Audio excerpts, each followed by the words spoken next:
Capítulo 29. Inducción electromagnética. Como siempre, vamos a empezar viendo los experimentos, digamos, que a través de los cuales se elabora la teoría, ¿no? Entonces, pensemos en estos experimentos. Tenemos una bobina, está conectada a un galvanómetro. El galvanómetro lo que hace es medir pequeñas corrientes, como saben, ¿no? Si nosotros tomamos un imán y lo dejamos así, digamos, como está en la figura, sostenido a una distancia de la bobina, no pasa absolutamente nada, ¿está? Ahora lo que observamos es que si a este imán nosotros lo subimos y lo bajamos, lo que vamos a ver en el galvanómetro es que la aguja apunta hacia un lado y hacia otro. ¿Se entiende? Va oscilando en la medida en que hacemos oscilar el imán. ¿Se entiende, gente? Bueno, eso también pasa si nuestro imán es un electroimán. Después de todo, ¿se acuerdan que habíamos modelado el magnetismo de la materia como si fuese una corriente libre, ¿no? Como si fuese una bobina. ¿Está? Así que si nosotros hacemos oscilar este electroimán, pasa lo mismo que con el caso anterior. Por otro lado, fíjense este otro caso, donde tenemos a esta bobina, ¿está? Que va a ser nuestro electroimán, introducida dentro de la otra. ¿Está? Si, bueno, no hacemos circular corriente, no pasa absolutamente nada. Ahora, si nosotros, digamos, cerramos y abrimos este switch, lo que va a pasar es que de nuevo van a aparecer oscilaciones en la aguja. ¿Se entiende? En particular, si cerramos el switch y lo dejamos cerrado, vamos a ver que la aguja, bueno, va a dar como un saltito y va a volver a cero. ¿Está? Y cuando lo abrimos, vamos a ver que da un saltito en sentido contrario. ¿Se entiende? Y vuelve a cero. Si lo abrimos y lo cerramos continuamente, vamos a hacer que la aguja oscile. ¿Queda claro?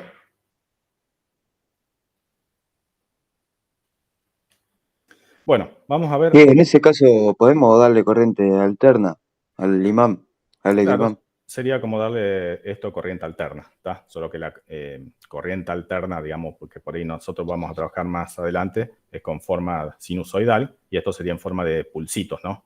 Cada vez que cerramos, pasa a un valor, digamos, fijo. Punto positivo, digamos. Claro, exactamente, se mantiene constante o más o menos constante, ya vamos a ver por qué. Y después cuando lo abrimos, cae a cero, ¿se entiende? Entonces estaríamos dándole como una especie de onda cuadrada o de señal cuadrada, ¿se entiende? Bueno, acá hay otro experimento más. Imagínense que esto es una bobina. Bueno, pareciera ser una sola espira, pero bueno, imagínense que hay muchas. Está dentro de un campo magnético y lo que hacemos es aplastarla. ¿Está? Resulta que si nosotros de nuevo conectáramos nuestro galvanómetro, cuando hacemos esta operación, vemos que circula una corriente. Va a haber un pulsito ahí, se va a mover la aguja. ¿Está? ¿Se entiende, gente? Bueno, todos estos experimentos fueron llevados a cabo sistemáticamente por Michael Faraday y fue el que enunció la que vamos a ver es su ley. ¿Está? Bueno, siendo un poco más sistemático, vamos a ver, digamos, qué pasa cuando cambiamos las condiciones en una bobina que está dentro de este aparatito. Este aparatito vendría a ser un electroimán. Está que genera un campo magnético, acá en la parte entre estas dos piezas polares, está regulable. Con esta ruedita nosotros le damos mayor o menor intensidad. ¿Está? Bueno, si hacemos los experimentos, vemos que se va a inducir corriente cuando deformamos la bobina, cuando giramos la bobina. ¿Está? Imagínense que la rotamos, vamos a ver también que hay un pulso. Cuando sacamos la bobina o la metemos, ¿está? Cuando hacemos variar B con la ruedita, ¿está? Y lo que vamos a observar es que la intensidad de la corriente, o sea, la deflexión que va a tener esta aguja, va a estar en relación a la velocidad con la que producimos el cambio. Si lo hacemos más abruptamente, va a ser más grande el saltito que de la aguja, y si lo hacemos más lentamente, va a ser pequeño. ¿Se entiende, gente?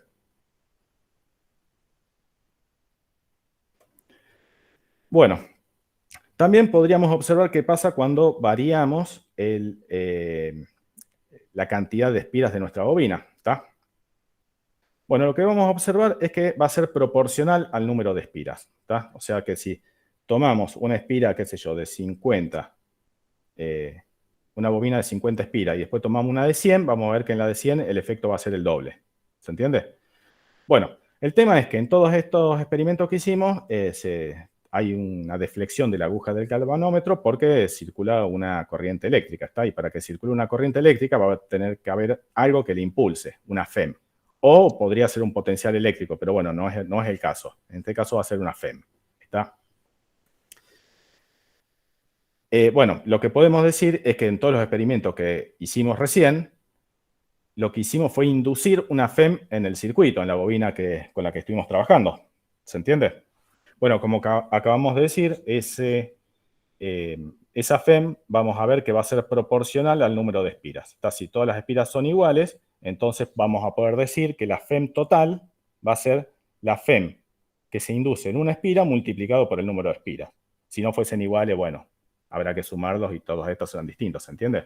O sea, lo que vamos a tener acá cuando hacemos cualquiera de esas operaciones que recién acabamos de decir, vamos a tener una FEM total que la podemos pensar como si fuesen FEMs en serie para cada una de las espiras. ¿Se entiende, gente?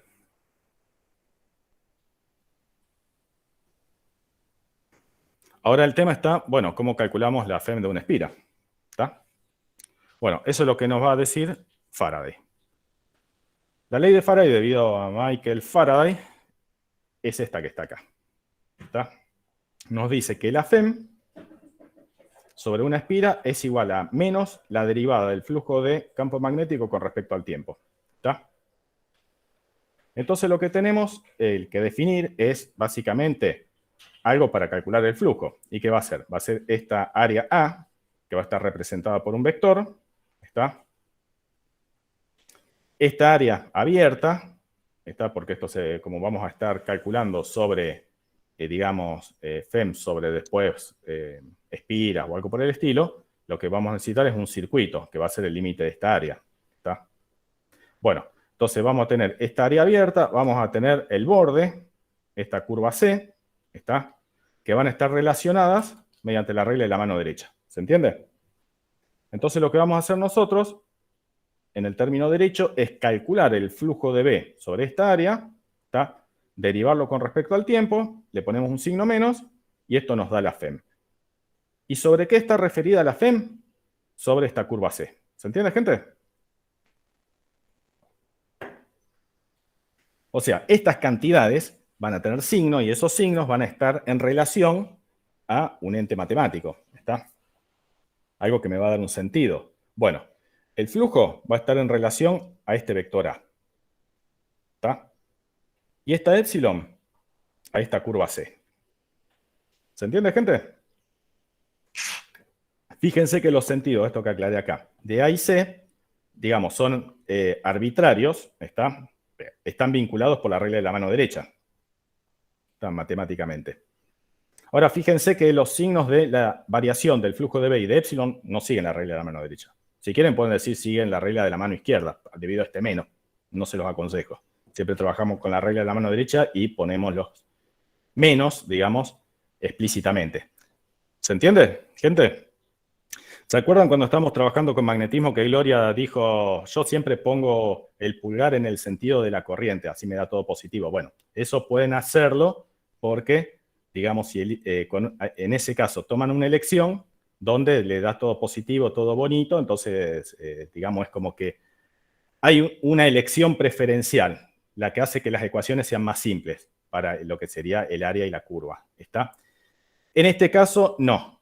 Una de las dos, digamos, va a ser negativo. ¿Se entiende, gente? ¿Queda claro? Así que en general, cuando resuelvan estos problemas, ahí sí se va a ser más arbitrario aún la elección de lo que sería el versor normal o el versor área. O el vector área. ¿Está? ¿No van a dar la ley de flujo en función del tiempo en los ejercicios? Sí, eso lo van a tener que calcular de alguna manera. ¿Está? Cuando tomemos un ejercicio, sí hay algún ejercicio de la práctica donde dice el campo magnético es igual a, qué sé yo, B0 por seno de omega t. ¿Está? Bueno, entonces eso, si tienen B, pueden calcular el flujo, lo meten acá y le da cuánto da épsilon. ¿Está? También pueden variar el flujo de varias maneras. ¿Está? Que bueno, ahora lo vamos a discutir, así que lo discutimos dentro de poco. Bueno, precisamente en la diapositiva siguiente. Fíjense, en este caso donde tenemos un campo uniforme, acá lo que sería el flujo de B va a ser igual a B por A por coseno de phi. ¿Se entiende? Entonces, fíjense, ¿cómo podemos obtener una FEM? Variando el flujo. Y variando B, variando A o variando el ángulo. ¿Se entiende, gente? Cualquiera de estas tres cosas que varíen va a variar el flujo. Si varían todos juntos, obviamente va a variar el flujo, salvo que de alguna manera suertuda justo se compensen estas variaciones, ¿no? Imagínense que varían B con una forma, ¿cómo se llama? Sinusoidal, y esto lo hacen girar también con, digamos, de tal manera que acá tenga un B igual a B0 seno de omega t, y acá justo esto vaya variando de la otra forma, y bueno, pueden compensarse, pero bueno, salvo un caso así patológico, en general van a tener una FEM cuando varían alguna de estas cosas, ¿se entiende? ¿Quedó claro, gente, lo que estoy diciendo? Bueno, continuemos. Entonces vamos a ver algunos ejemplos. ¿Está? Bueno, entonces fíjense, acá tenemos el flujo del campo magnético en distintos ejemplos sobre esta espira. ¿Está? Entonces, el flujo va a ser B escalar A. ¿Está? Donde está el vector A, el mismo para todas. ¿Está? Y todas tienen relacionado con este vector A el sentido C para nuestra curva. ¿Se entiende? Que en este caso va a coincidir con una espira. ¿Estamos? Bueno, entonces calculemos la FEM que va a aparecer. ¿Cómo va a ser? La FEM va a ser menos la derivada con respecto al tiempo del flujo de B. ¿Está? Y esto es menos A por coseno de phi por B punto. B punto es como señalamos de forma abreviada la derivada de B con respecto al tiempo. ¿Está? Entonces, fíjense el primer ejemplo. El primer ejemplo dice B creciente. B pasa de este vector más corto a este vector más largo. ¿Se entiende? Por lo tanto, B punto es mayor que 0. El ángulo es este de acá. ¿Está? Por lo tanto, el coseno de phi es menor que 0, porque esto es menor a 90 grados. ¿Está? Si venimos y reemplazamos acá, esto es positivo, el área obviamente es positiva, por este signo menos nos da que la FEM es negativa. ¿Está? Por lo tanto, la FEM va a ir en sentido contrario al de la curva C. ¿Se entiende? Entonces, cuando nosotros variamos este campo magnético, se va a inducir una FEM en este sentido. ¿Queda claro? Bueno, el caso B es similar, solo que ahora el campo magnético va a disminuir. ¿Se entiende? Va a ser más débil. Por lo tanto, B punto va a ser menor que 0. Coseno de phi de nuevo va a ser mayor que 0. Cuando reemplazamos acá, B punto era menor que 0, todo lo demás positivo. Entonces esto de acá, con este signo menos se va y me queda que epsilon va a ser positivo. Por lo tanto, epsilon va a ir en el mismo sentido de C. ¿Se entiende, gente? Bueno, estos casos de acá, de nuevo, tenemos B creciente, entonces B punto va a ser mayor que 0, solo que ahora el coseno de phi es menor que 0, porque este ángulo es mayor a 90 grados. ¿Se entiende? Entonces, reemplazando acá, esto va a ser positivo, esto va a ser negativo, con este signo menos, va a quedar más. ¿Está? Entonces, esto va a ser positivo y va a ir en el mismo sentido de la curva C. ¿Queda claro? Bueno, y este último ejemplo es similar a este de acá, solo que ahora el campo magnético va a ser decreciente, es decir, B punto va a ser menor que 0. Por lo tanto, al cambiar el signo solamente de esto de acá, el sentido de epsilon va a ser contrario al de este último caso que analizamos recién. ¿Se entiende? Es decir, contrario al de la curva C. ¿Se entiende, gente?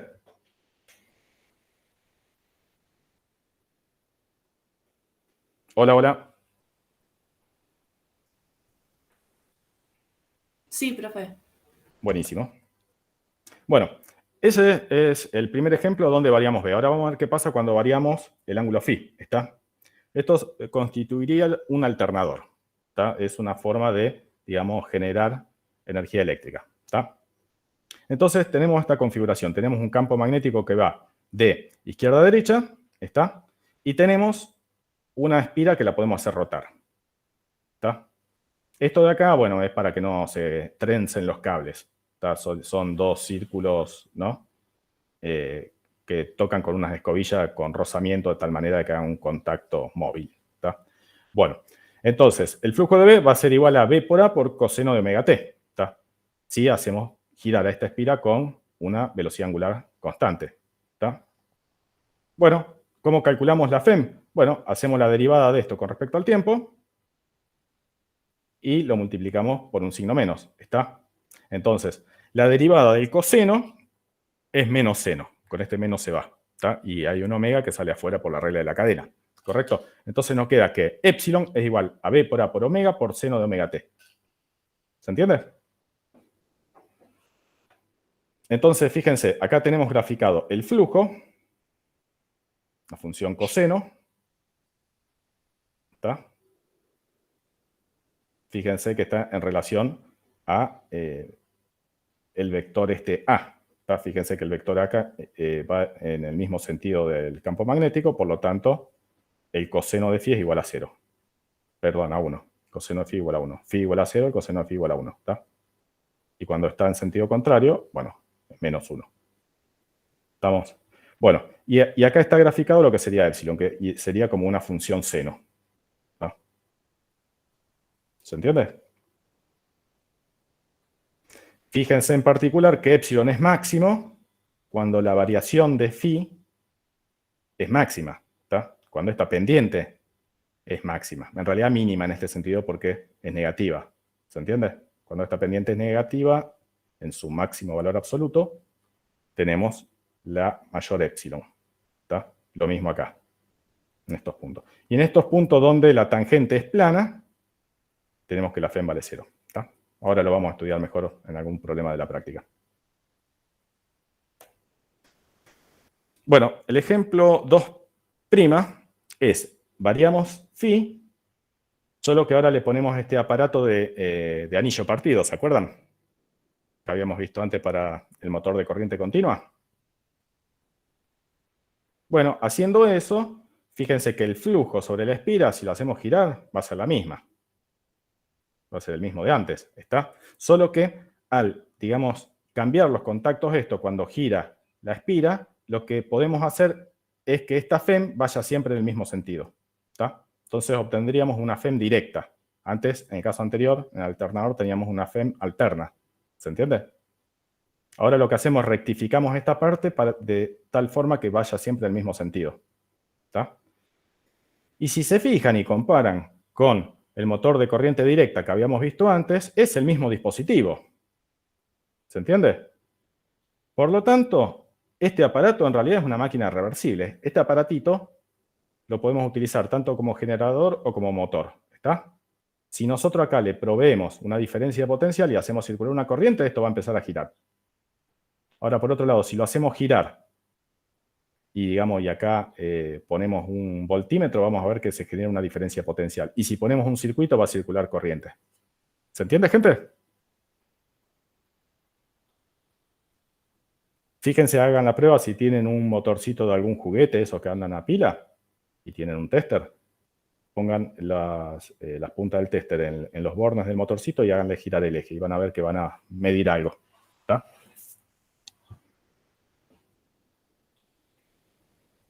¿Preguntas? Sí, profe. El otro caso se llamaba transformador. Alternador. Alternador. Gracias. Alternador. Transformador es otra cosa que ya vamos a ver también. ¿Está? Alternador, dínamo. La única diferencia es esta rectificación mediante el anillo partido y las escobillas. Bueno, ejemplo 3. Ya vimos variando B, variando el ángulo, ahora vamos a ver variando el área. Por ejemplo, podemos pensar en una configuración como esta de acá. ¿Está? Fíjense, acá tenemos una U de metal de conductor y tenemos una barra conductora móvil que roza sobre estas puntas. ¿Está? Entonces, fíjense, acá tendríamos como una espira. ¿Está? Si, digamos, corremos la barra, lo que vamos a obtener es una espira de área variable. ¿Está? Bueno, ahí aclaré en una de las diapositivas que la ley de Faraday no hace referencia a una espira, hace referencia a una curva matemática que bien puede ser imaginaria. ¿Está? Lo que pasa es que usualmente nos va a interesar calcular la FEM sobre circuitos, que es donde va a poder circular la corriente. No por ahí en una curva cualquiera que pasa por cualquier lado, que sí, va a haber una FEM, pero no va a ser demasiado, ¿se entiende? Pero la FEM se genera, digamos, en cualquier curva imaginaria que se me ocurra, que a mí se me ocurra, ¿está?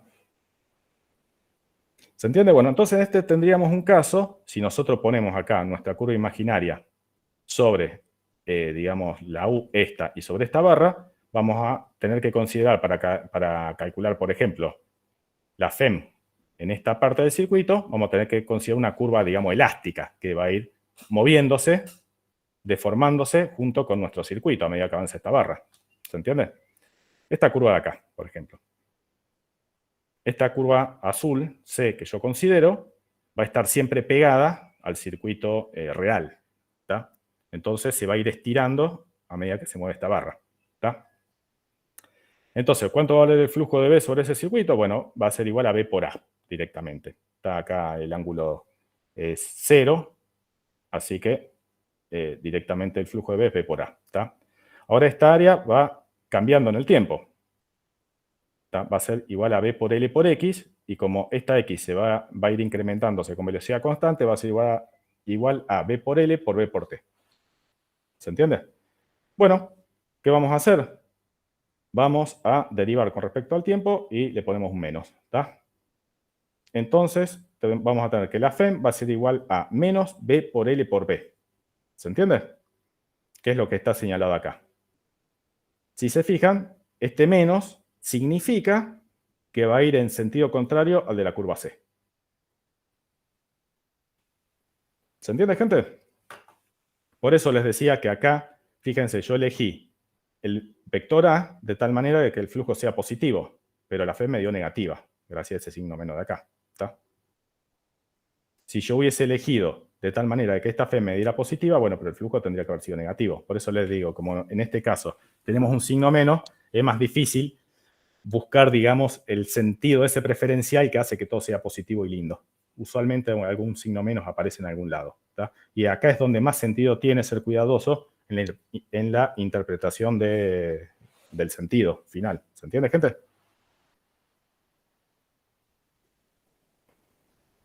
¿Quedó claro?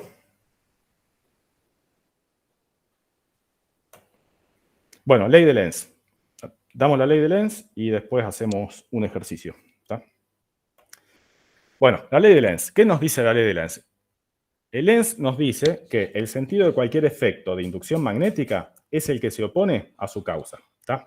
Entonces, acá tenemos dos experimentos. Fíjense, tenemos un anillo, ¿está? Un anillo conductor y un imán. ¿Está? Entonces, fijémonos qué pasa cuando acercamos el imán al anillo. ¿Está?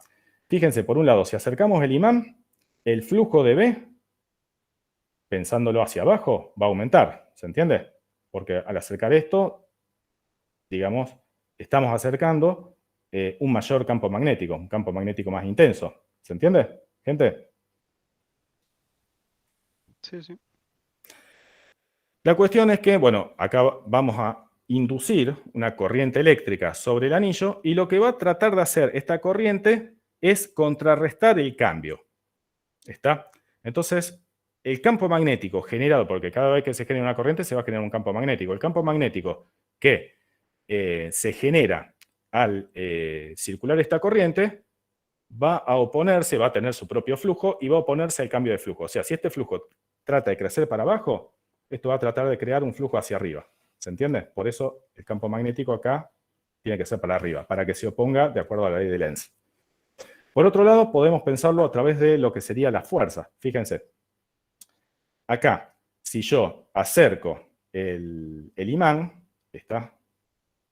Obviamente, al haber una inducción, van a aparecer fuerzas magnéticas. Y lo que va a tratar de hacer la fuerza magnética es que no se acerque el imán, va a tratar de repelerlo. ¿Se entiende? Porque acá la causa de la inducción es el acercamiento del imán, es una velocidad que va hacia abajo. Entonces, el efecto que tiene que ocurrir es una repulsión. ¿Está? Una fuerza magnética que va a ir para arriba.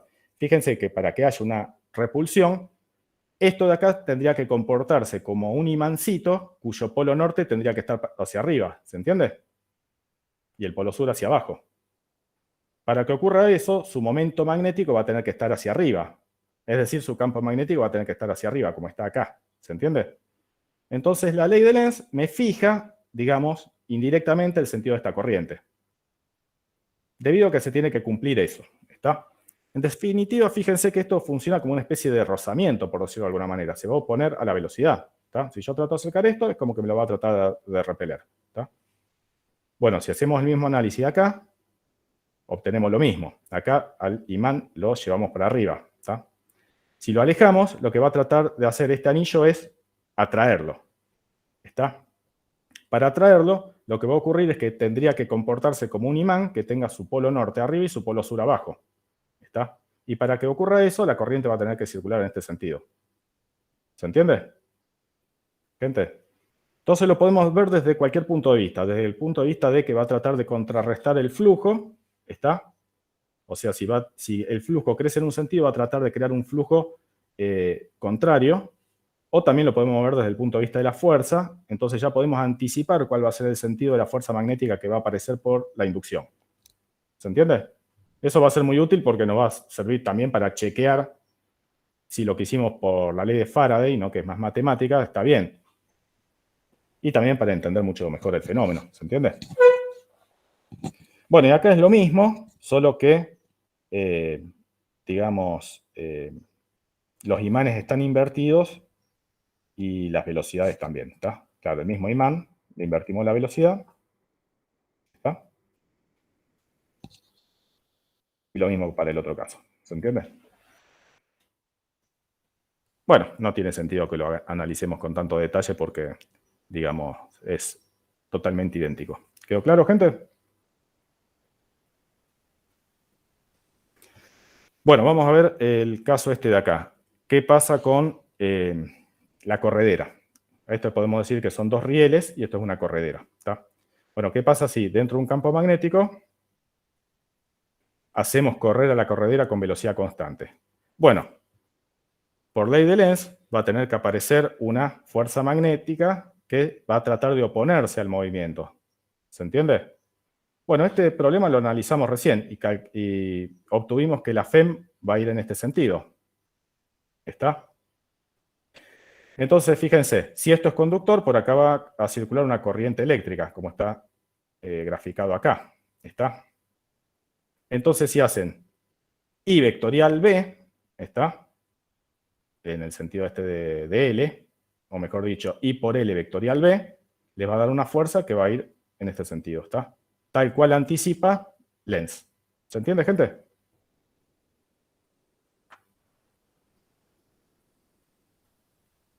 ¿Quedó claro?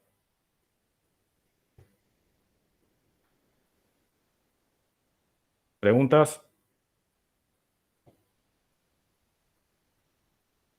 ¿Cómo sería eso de I por L vectorial B? La fuerza sobre una corriente recta. ¿Te acordás? I por L vectorial B. Pero I sería en el sentido de E. ¿Cómo? I sería en el sentido de E. De La epsilon, letra claro, exactamente. Porque esta corriente va a circular porque algo la empuja. ¿Y qué es lo que la empuja? Epsilon. ¿Se entiende? Acá hay una sola fuente, ¿no? No es un problema donde tenemos dos fuentes y están... Si tenemos una sola fuente, la corriente va a circular en el sentido de la única fuente. ¿Está? Si tenemos dos, tres fuentes, bueno, ahí tenemos que ver si funciona como generador o como motor. Acá en este caso vamos a tener una FEM que va a estar en principio sobre todo, distribuida sobre todo el circuito. ¿Está? Es la FEM total. ¿Está? Sí, me había confundido, creí que había Diego. entendido B corta en B largo. I por L vectorial B. Ah, está Pero bien. era B largo. Sí, sí. Esa FEM se produce al mover esa varilla, digamos. Sí. Hasta ahora, digamos, vimos que la FEM se va a producir, dado la ley de Faraday, si variamos B, variamos el ángulo, ¿no? Para calcular el flujo, ¿no? Y el ángulo entre el campo magnético y el vector A, o variamos el área, ¿está? Si variamos cualquiera de esas cosas, vamos a obtener una FEM sobre lo que sería mi curva C, que la voy a hacer coincidir con el circuito. ¿Se entiende, gente? Mi circuito es esto que voy a ir En variando. este caso Sí. estaríamos variando, claro, el área, digamos. Claro, este ya lo analizamos antes. Acá. ¿Está? Lo analizamos, digamos, Ah, ok. detalladamente antes. Ahora, pero acá calculamos la FEM, pero no calculamos lo que sería la fuerza magnética, ¿tá? Ahora, con la ley de Lenz estamos, digamos, viendo eso. Pero acá ya, digamos, con esto, teniendo la resistencia de este circuito, podemos calcular la corriente, ¿está? La corriente va a ser epsilon sobre R, ¿está?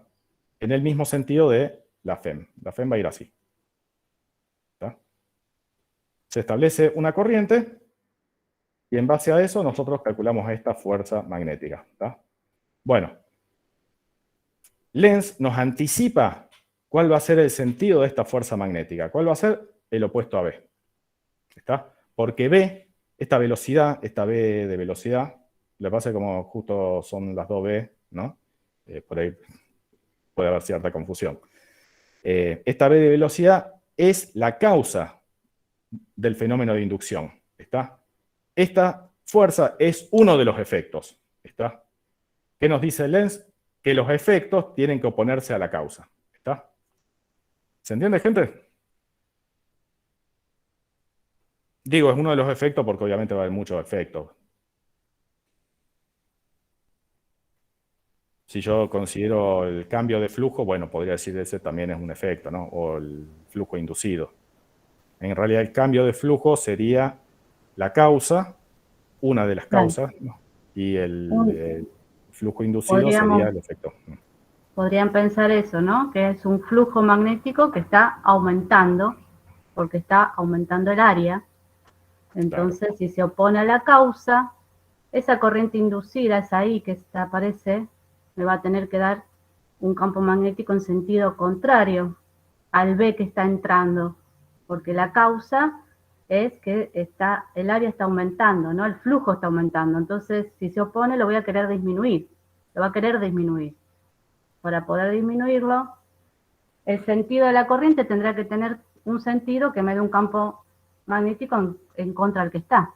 Entonces, si ustedes ven, esa corriente adentro de lo que me queda encerrada por la espiral me da un campo magnético saliente. ¿Sí? ¿Se ve eso? ¿Se ve, gente? Lo repetimos, si no. Sí, fíjense lo que dijo Gloria. Acá el flujo del campo magnético, debido a este campo magnético externo, ¿no? Es entrante. ¿Está? O sea, el campo magnético es entrante, el flujo es entrante. El flujo sería B por A. Ahora, si yo aumento el área, el flujo va a ser cada vez mayor. ¿Está? Y es entrante. ¿Se entiende? Bueno, entonces el efecto tiene que ser que se induzca un campo magnético que va a generar su flujo, pero va a tener que ser contrario. Como esto tiende a crecer y es entrante, va a tener que ser saliente. Y para que sea saliente, por la regla de la mano derecha, va a tener que circular una corriente así. ¿Se entiende, gente? Esto es pensando más tipo la ley de Faraday en términos de flujo, ¿no? La ley de Lenz es más general en el sentido de que vincula, digamos, cantidades de otra naturaleza. Pero en definitiva lo que tiene que ocurrir es esto, que el efecto tiene que oponerse a la causa. ¿Se entiende, gente? En el otro caso que decíamos recién, el flujo de campo magnético inducido es originado por el flujo de campo magnético variante. ¿Está? Bueno, la variación de campo magnético genera un flujo inducido que tiene que ser contrario. ¿Está? ¿Se entiende, gente? ¿Cómo sería el sentido de la corriente si la varillita, la velocidad tuviera sentido hacia la izquierda, digamos? Hacia la izquierda, si se estuviese achicando el área, ¿no? Si se estuviera achicando el área, claro. ¿Qué les parece, gente?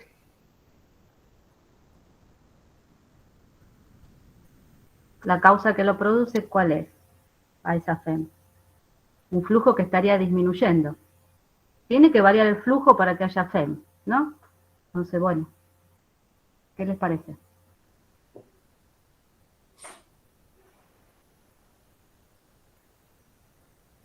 Para el otro lado. Sí, tal cual. Claro. Para el otro lado, ¿está? Sentido contrario, ¿no? Exactamente.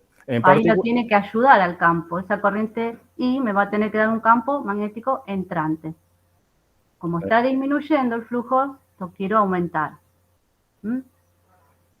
Exactamente. Por eso a veces nosotros hablamos en unos términos así medio pedestres y decimos, bueno, el flujo en este caso tiende a caer, es como que el inducido tiende a sostenerlo. ¿Tá? Claro. Si tiende a aumentar, es como que trata de frenarlo, ¿se entiende? O sea, es como, vamos a ver como que se opone al cambio, básicamente. Se opone al cambio, exacto. ¿Está? Y esto, digamos, está fundado en lo que sería la conservación de la energía. Fíjense que no es casualidad que aparezca esto, que se parece mucho a la fuerza de rozamiento viscoso, por ejemplo, o la fuerza de rozamiento, digamos, de contacto entre dos superficies. Acuérdense, en física 1, rozamiento siempre se oponía al movimiento, a la velocidad, ¿no? Trata de frenar, el rozamiento entre dos superficies trata de frenar al cuerpo, no de acelerarlo. Ustedes no ponen algo sobre la mesa y sale disparado. Lo que ocurre es que si ustedes tiran así como si fuese una ficha de tejo y se va a ir frenando y se frena. ¿Se entiende? Bueno, acá es lo mismo. Si a esta barra ustedes le dan una velocidad, pero porque le dieron un empujón, lo que va a pasar es que se va a ir frenando debido a esta fuerza magnética. ¿Se entiende? ¿Y tiene sentido? Y sí, claro que tiene sentido, porque esto va a generar una FEM que va a generar una corriente eléctrica, entonces está generando, digamos, o está transformando energía. Esta energía eléctrica nosotros la podemos llevar a un resistor, la podemos, digamos, utilizar de la manera que sea. ¿Se entiende? No tiene sentido que estamos extrayendo energía del sistema y encima se está acelerando la barra. ¿Está? Si le estamos extrayendo energía del sistema, la tenemos que estar sacando de algún lado. ¿Y de dónde va a salir? Y de la energía cinética de la barra. ¿Se entiende, gente? Si queremos que esto se mantenga moviendo con velocidad constante, ¿y qué vamos a tener que hacer? Vamos a tener que darle con un agente externo una fuerza que compense esta. ¿Se entiende? Si con un agente externo le estamos dando una fuerza para este lado que compense esta, fíjense que tenemos que hacer F por B, esa sería la potencia, les estamos dando una potencia positiva. ¿Se entiende? Entonces le estamos entregando potencia a este sistema. Y este sistema después la estará entregando a lo mejor como energía eléctrica a otro sistema. ¿Se entiende? Gente. ¿Queda claro? Sí, sí. Buenísimo. Ya vamos a hacer problemas donde vamos a hacer cálculos sobre todas estas cosas. Entonces van a poder seguir, digamos, punto por punto todo el balance energético. ¿Estamos?